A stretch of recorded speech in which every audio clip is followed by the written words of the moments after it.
Hello बच्चों, आइए इस प्रश्न को देखते हैं। निम्न में से कौन सा कथन मानव प्रजातियों के संबंध में पूर्णतः सत्य है? विकल्प ए, सभी मानव प्रजातियों में अंतर संकरण हो सकता है, लेकिन अधिकतर बंध्य प्रजातियां उत्पन्न होती हैं। विकल्प बी, भिन्न भिन्न मानव प्रजातियों में अंतः संकरण नहीं हो सकता है। विकल्प सी, कुछ मानव प्रजातियां अंतर संकरण कर सकती हैं। या विकल्प डी, सभी मानव प्रजातियों में अंतर संकरण हो सकता है और फर्टाइल प्रजातियां उत्पन्न होती हैं। इस प्रश्न की जो मुख्य अवधारणा है, मुख्य अवधारणा वह है मानव प्रजातियां।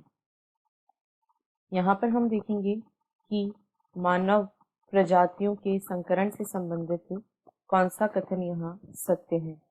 तो जो मानव प्रजातियां हैं वे सभी मानव प्रजातियां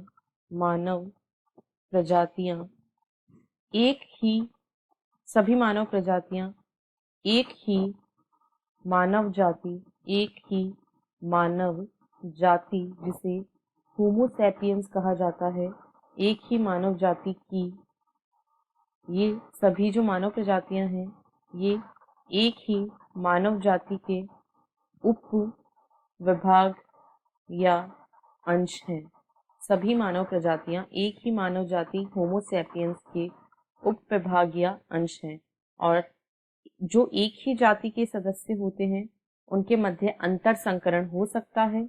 इनके मध्य अंतर संकरण हो सकता है तथा अंतर संकरण के द्वारा फर्टाइल प्रजातियां उत्पन्न होती हैं। अंतर संकरण के द्वारा इनमें फर्टाइल प्रजातियां उत्पन्न होती हैं। क्योंकि ये सभी एक ही जाति के सदस्य हैं, इसलिए इनमें अंतर संकरण भी हो सकता है और अंतर संकरण के फलस्वरूप फर्टाइल प्रजातियां उत्पन्न होती हैं। और जो एक ही जाति के सदस्य नहीं होते हैं, भिन्न भिन्न जाति के होते हैं, उनमें अंतर संकरण नहीं हो सकता है, परंतु क्योंकि ये प्रजातियां एक ही जाति की हैं तो ये अंतर संकरण करके फर्टाइल प्रजातियां उत्पन्न कर सकती हैं। अतः विकल्प डी सही है। ए में कहा गया है सभी मानव प्रजातियों में अंतर संकरण हो सकता है, लेकिन इनफर्टाइल प्रजातियां या बंध्य प्रजातियां उत्पन्न होती हैं, ऐसा नहीं होता है, फर्टाइल प्रजातियां उत्पन्न होती हैं। बी में कहा गया है अंतर संकरण नहीं हो सकता, अंतर संकरण हो सकता है क्योंकि एक ही जाति के सदस्य हैं।